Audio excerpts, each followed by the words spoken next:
Hello everyone, welcome back to my YouTube channel. आज की इस वीडियो में हम बात करने वाले हैं जो अपकमिंग 25 मार्च 2024 को जो चंद्र ग्रहण लगने वाला है इस बारे में कि क्या ये चंद्र ग्रहण भारत में लगेगा, इसी के साथ ये चंद्र ग्रहण कितने बजे लगेगा, क्या गर्भवती महिला को इन सूतकों का इस चंद्र ग्रहण में पालन करना होगा।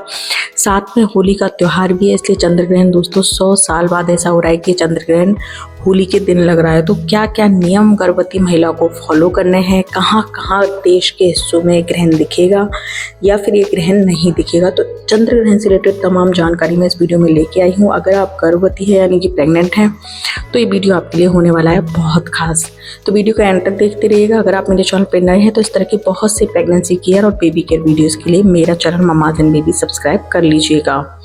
तो आइए दोस्तों, अब हम बात करते हैं ग्रहण के बारे में। तो दोस्तों, जब भी कोई ग्रहण लगता है तो गर्भवती महिला को बहुत से नियमों के पालन करने होते हैं।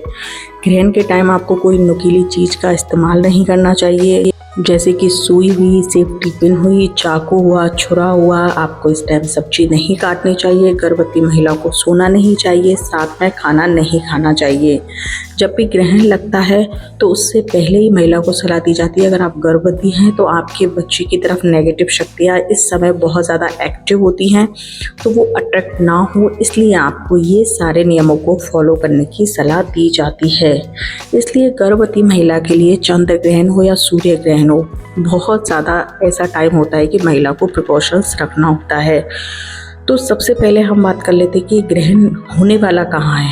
तो दोस्तों, टाइमिंग की अगर मैं बात करूँ तो ये सुबह 10:23 से शाम को यानी कि दोपहर के 3:02 तक ये दिखेगा।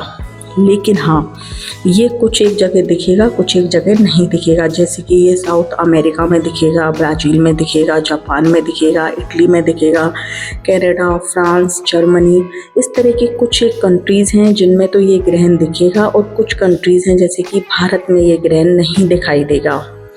तो अब बात आती है कि अगर आप वेस्टर्न कंट्रीज़ में रहती हैं जिनमें ये ग्रहण पड़ता है तो आपको सूतकों के पालन करने पड़ेंगे, और ग्रहण से 9 घंटे पहले ही कोई भी ग्रहण हो उसके सूतक लग जाते हैं, तब से ही महिला को ग्रहण के नियमों के पालन करने होते हैं। लेकिन चूँकि ये भारत में नहीं है तो आपको इतना ज़्यादा स्ट्रेस लेने की आवश्यकता नहीं है। हाँ, लेकिन जो 9 घंटे पहले और ग्रहण से 9 घंटे बाद जो सूतक लगते हैं उनको तो आपको फॉलो नहीं करना है।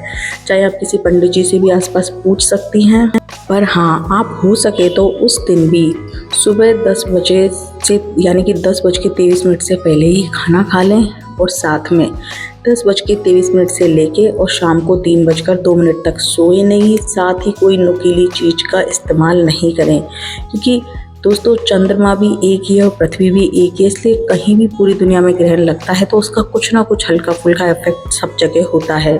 इसलिए आपको जो 9 घंटे पहले के सूतकों के नियम है वो तो पालन नहीं करने हैं, लेकिन ग्रहण के समय जैसे कि सुबह 10:23 से 3:02 तक आपको एक तो तुलसी की माला पहन लेनी है। इसी के साथ साथ आपका जो पेट है यानी कि जो बेबी बम्प है, वहाँ पे आप गेरू जो होता है, जो रेड कलर की मिट्टी आती है, उसका लेप कर सकती हैं। और हाँ, इस समय आप भगवान का नाम लें, हो सके तो इस समय आप सोए नहीं। जो भी आप गर्भवती महिला हैं आप खाना खा सकते हैं, क्योंकि इसका सूतक भारत में नहीं लगेगा, लेकिन आप जो भी खाना खाती हैं उसमें हो सके तो तुलसी के पत्ते डाल के रखें। तो जो आप खा रही हैं वो तुलसी के पत्ते के साथ ही आप खाएं। साथ में आप अपने जो तकिया है यानी कि पिलो है उसके नीचे तुलसी का पत्ता रख सकती हैं, और इस समय आपको सोना नहीं है। इस तरह के जो छोटे छोटे नियम हैं, और आपको तुलसी की माला भी इस समय पहन लेनी है। इसके अलावा अगर आप हो सके तो चाकू, छुरी, इसके अलावा कोई भी नुकीली चीज़ जैसे सुई हुई, सेफ्टी पिन हुई, या फिर कोई नुकीली हेयर पिन है, उन चीज़ों का भी इस समय के लिए आप कुछ टाइम यूज़ ना करें। इसके अलावा होली का त्यौहार है, तो हो सके तो इस दिन आप इस समय के बीच में घर से बाहर नहीं जाएं, क्योंकि ग्रहण के समय महिला को ऐसा कहा जाता है नेगेटिव शक्तियाँ बहुत ज़्यादा एक्टिव होती हैं।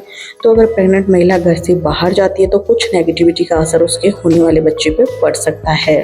इसके अलावा दोस्तों, ये हमारे देश में नहीं है, ना ही इसके सूतक हैं, तो बस आपको एक छोटे मोटे कुछ एक नियम फॉलो कर लेने हैं। इसके अलावा आपको कोई भी स्ट्रेस नहीं लेना है। आप चाहें तो आसपास आपके किसी एक्सपर्ट या पंडित जी से पूछ सकते हैं। इसका कोई भी नकारात्मक प्रभाव हमारे देश में नहीं रहेगा। बस इतने से नियम पालन करने से भी आपका बहुत आसानी से ग्रहण का टाइम निकल जाएगा। मोबाइल टीवी आप इस समय देख सकती हैं, लेकिन हो सके तो भजन आप इस समय सुने, भगवान में ध्यान रखें, भगवान का स्मरण करें। इसके अलावा आपको बहुत ज़्यादा कुछ नहीं करना है। अगर आपको दी हुई जानकारी अच्छी लगी हो तो चैनल को सब्सक्राइब कीजिएगा, वीडियो को लाइक कीजिएगा। Bye bye.